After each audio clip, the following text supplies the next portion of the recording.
Bismillahirrahmanirrahim. So, dear students, today we are going to discuss about the D by Huckel theory. Before discussing the D by Huckel theory, I would like to introduce you about what are the electrolytes. Electrolytes basically compounds which may dissociate completely or incompletely or sometimes cannot be dissociates and produce electricity, a definite share in the production of electricity. There are two types of electrolytes. The first one is a weak electrolyte and second one is a strong electrolyte. First we discuss about the weak electrolytes. Weak electrolytes are the electrolyte which do not dissociate completely and could not give all the ions in the solution, and so overall there is less production of electricity. Its example is like acetic acid and calcium hydroxide, etc. Now if we do the dilution of such electrolytes, the weak electrolytes, on dilution the equivalent conductance increases. The reason behind this would be explained by the Arrhenius theory, which states that because the dissociation of weak electrolyte increases with dilution, that's why the equivalent conductance increases in the weak electrolytes on dilution. Mean के जब dilution को increase करते हैं हम weak electrolytes में, तो dilution के increase करने से इक्विवेलेंट कंडक्टेंस इंक्रीज़ होती है. उसकी वजह ये है कि इसमें डिसोसिएशन जो है वो इंक्रीज़ हो जाती है. जबकि in case of strong electrolyte जब हम बात करते हैं तो स्ट्रॉन्ग इलेक्ट्रोलाइट्स वो कम्प्लीटली डिसोसिएट्स होते हैं already, like HCl, NaCl, NaOH etcetera, और इनकी जो इक्विवेलेंट कंडक्टेंस है वो इंक्रीज़ करती है विद द डिल्यूशन. लेकिन इसकी जो रीज़न है वो ये वाली वीक इलेक्ट्रोलाइट वाली नहीं है कि इसमें जो डिसोसिएशन है वो इंक्रीज़ हो जाती है, वो रीज़न नहीं है, बल्कि इसको एक्सप्लेन करने के लिए ही डी बाय हक्कल थ्योरी दी गई है. तो डी बाय हक्कल थ्योरी की जो मेन रीज़न है वो एक्सप्लेनेशन है कि स्ट्रॉन्ग इलेक्ट्रोलाइट्स में डिल्यूशन की वजह से इक्विवेलेंट कंडक्टेंस जो है वो कैसे इंक्रीज़ करती है. तो इसको एक्सप्लेन करने के लिए हमारे पास जो है वो डी बाय हक्कल थ्योरी है. तो उसके लिए मेन दो फैक्टर्स हैं जो कि इसको एक्सप्लेन करते हैं. इसमें पहला फैक्टर जो है उसको हम रिलैक्सेशन और एसिमेट्रिक इफ़ेक्ट कहते हैं, जबकि दूसरा फैक्टर जो है उसको इलेक्ट्रोफोरेटिक इफ़ेक्ट कहते हैं. अब हम बारी बारी इन दोनों जो हैं फैक्टर्स को एक्सप्लेन करेंगे. इनमें सबसे पहला है रिलैक्सेशन और एसिमेट्रिक इफ़ेक्ट. उसमें यह है कि जब हम किसी भी इलेक्ट्रोलाइट्स को किसी सॉल्वेंट में ऐड करते हैं तो वो क्या करता है, वो डिसोसिएट हो जाता है लाइक कैटाइन और एनाइन में, यानी पॉजिटिव आयन बनाएगा और नेगेटिव आयन बनाएगा. ठीक है, लेकिन जैसे ही ये कैटाइन या एनाइन बनाता है तो इसमें हर कैटाइन और एनाइन के गिर्द एक एटमॉस्फेयर क्रिएट हो जाता है, जो हम आगे देखते हैं लाइक दिस. मतलब इसमें सेंट्रल आयन जो है, जैसे ये पॉजिटिव आयन है तो इसके गिर्द नेगेटिव आयन जो है वो एक स्फीयर बना लेते हैं, एक एटमॉस्फेयर बना लेते हैं, जिसको हम आयनिक एटमॉस्फेयर कहते हैं. ठीक है, ये हमारा सेंट्रल आयन है पॉजिटिव आयन, और इसके गिर्द जो नेगेटिव आयन है ये सेंट्रल आयन है. तो इस तरह की एक सिमिट्री सी बन जाती है जिसको हम सिमिट्रिकल एटमॉस्फेयर कहते हैं. ठीक हो गया.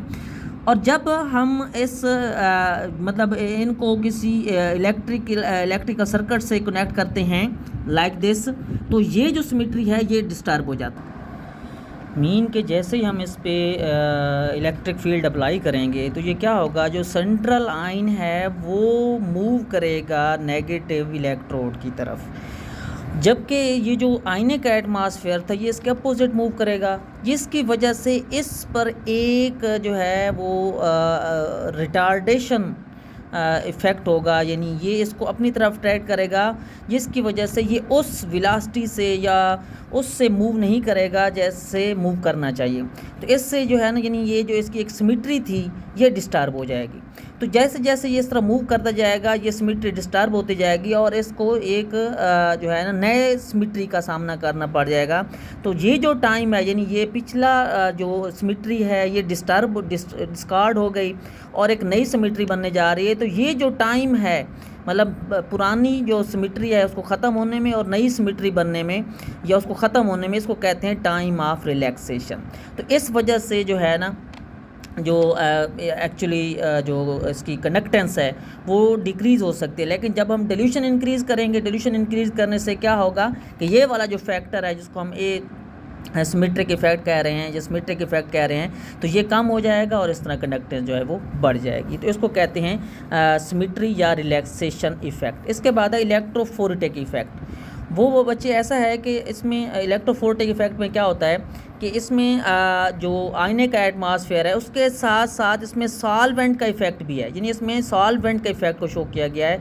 ये जो आपको नज़र आ रही है इसमें सॉल्वेंट भी है और सॉल्वेंट का फ्लो भी इस तरफ है, पॉजिटिव प्लेट की तरफ है, लाइक आईने का एटमॉस्फेयर। तो ये भी इस पे जो है ना एक रिटार्डेशन मोशन पे जो है ना मोशन जो है वो रिटार्ड हो जाएगी, कम हो जाएगी जैसे होनी चाहिए थी। उससे ये जो पॉजिटिव आइन है नेगेटिव इलेक्ट्रोड की तरफ जो जा रहा है, तो इस पे जो ये सेंट्रल आइन है इस पे इसकी जो अट्रैक्शन की वजह से इसकी जो फोर्स ऑफ मोशन है वो कम हो जाएगी।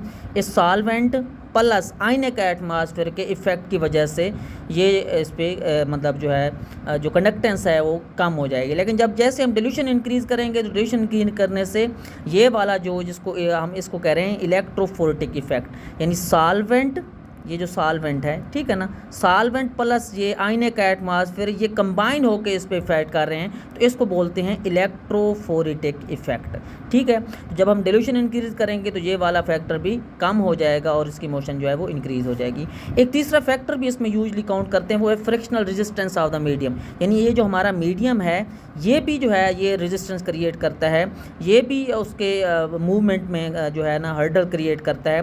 वो किस वजह से इंक्रीज़ हो जाती है, ये उसकी जो सॉल्वेंट है उसकी विस्कोसिटी पे डिपेंड करता है और डाइलेक्ट्रिक कांस्टेंट पे डिपेंड करता है। हमारा जो मीडियम है उसकी विस्कोसिटी अगर ज़्यादा होगी तो रिटार्डेशन ज़्यादा होगी, जिसकी वजह से कंडक्टेंस ज़्यादा हो जाएगी, कंडक्टेंस जो है वो कम हो जाएगी। तो मीडियम का भी इस पर इफ़ेक्ट हो सकता है। ठीक है, तो इसके बाद जो है वो एक मैथमेटिकल रिलेशनशिप इन्होंने ड्राइव किया, जो कि सबसे पहले 1923 में डी बाय और हक्कल ने जो है वो ड्राइव किया था एक मैथमेटिकल रिलेशनशिप, जिसको फर्दर जो इम्प्रूव किया वो आन सागर ने 1926 में किया। सो इसको हम डी बाय हक्कल आन सागर DHO इक्वेशन भी कहते हैं। तो यूनिवेलेंट इलेक्ट्रोलाइट NaCl KBr एटसेट्रा के लिए जो इसकी इक्वेशन उन्होंने ड्राइव की वो थी lambda is equal to lambda naught minus 82.4 over dt 1/2 eta plus 8.2 10⁵ over dt 3/2 lambda naught into concentration. ठीक है, इसको क्वेश्चन 1 का नाम दिया। तो इसमें लैम्डा क्या है, इसमें lambda equivalent conductance at any concentration है, जबकि लैम्डा नॉट जो है एट इनफाइनाइट डिल्यूशन पे है, डी जो है डाइलेक्ट्रिक कांस्टेंट है, ईटा जो है वो विस्कोसिटी ऑफ द मीडियम है, टी टेम्परेचर है और सी जो है वो कंसंट्रेशन है। अब हम क्या करते हैं कि ये वाला जो फैक्टर है ना इसको एक और कांस्टेंट को बराबर रख देते हैं कि इसको फॉर एग्जांपल ए एक कांस्टेंट है, ये सारा कांस्टेंट यानी ये वाली वैल्यू जो ये कांस्टेंट की वैल्यू है इसको हम ए के बराबर रखते हैं और ये बेसिकली इलेक्ट्रोफोरेटिक इफेक्ट की वजह से है, यानी ये वाला जो फैक्टर है ये इसको शो करता है। इसके बाद एक दूसरा कांस्टेंट भी हम ले लेते हैं, वो दूसरी वैल्यू को ले लेते हैं 8.2 10⁵ ओवर dt 3/2, तो ये इसको बी के को ले लेते हैं और ये एसिमेट्रिक इफेक्ट की वजह से होता है। अब हम इन दोनों को यानी ए और बी को इसमें पुट करेंगे तो हमारे पास ये वाली वैल्यू आ जाएगी कि lambda is equal to lambda naught minus A plus B lambda naught into C. जब हम इसको हल करते इसको लैम्डा नॉट को इस तरफ ले आएंगे, ठीक है ना, तो ये माइनस ये आ जाएगा। अब माइनस को ख़त्म करेंगे तो ये वाला उलट जाएगा, यानी लैम्डा नॉट माइनस लैम्डा, ठीक है ना, ये आ जाएगा। और कंसंट्रेशन को हम अंदर जो है मल्टीप्लाई कर देते हैं, तो lambda naught minus lambda is equal to A into C under root plus B into C under root lambda naught. इसको क्वेश्चन नंबर 5 का नाम दे देते हैं। तो अब ये क्वेश्चन हमें ये बताती है ये वाली वैल्यू कि लैम्डा की वैल्यू जो है वो लेस देन है लैम्डा नॉट से, यानी लैम्डा नॉट जो है वो बड़ा है। मीन के इनफाइनाइट डिल्यूशन पर कंडक्टिविटी जो है वो ज़्यादा होगी एट एनी कंसंट्रेशन की निस्बत। यही तो हम डिस्कस कर रहे हैं कि जो इनफाइनाइट डिल्यूशन जब हम करते हैं, डिल्यूशन इंक्रीज़ करते हैं तो कंडक्टिविटी इंक्रीज़ कर जाती है, ठीक है ना। उसकी वजह ये है कि ये दोनों जो फैक्टर हैं ये क्या हो जाते हैं, ये कम हो जाते हैं, जिस वजह से ये इंक्रीज़ कर जाती है। तो इनफाइनाइट डिल्यूशन पर जो है वो C इज़ इक्वल टू 0 हो जाता है, तो lambda is equal to lambda naught आ जाएगा। तो अगर हम लैम्डा और कंसंट्रेशन ग्राफ ड्रा करें तो हमारे पास कुछ इस किस्म का ग्राफ आता है, लेकिन ये एक स्पेसिफिक वैल्यू तो स्ट्रेट लाइन आती है, इसके बाद ये डेविएट कर जाता है, उसकी वजह ये है कि कंसंट्रेशन का जो है ना वो इन ये दो फैक्टर जो है वो इंक्रीज़ हो जाते हैं, जिसकी वजह से ये स्ट्रेट लाइन इससे आगे नहीं आता, तो ख़ास लिमिट तक ये स्ट्रेट लाइन इक्वेशन आती है। तो ये थी Debye Huckel theory for strong electrolyte. तो it's about Debye Huckel theory.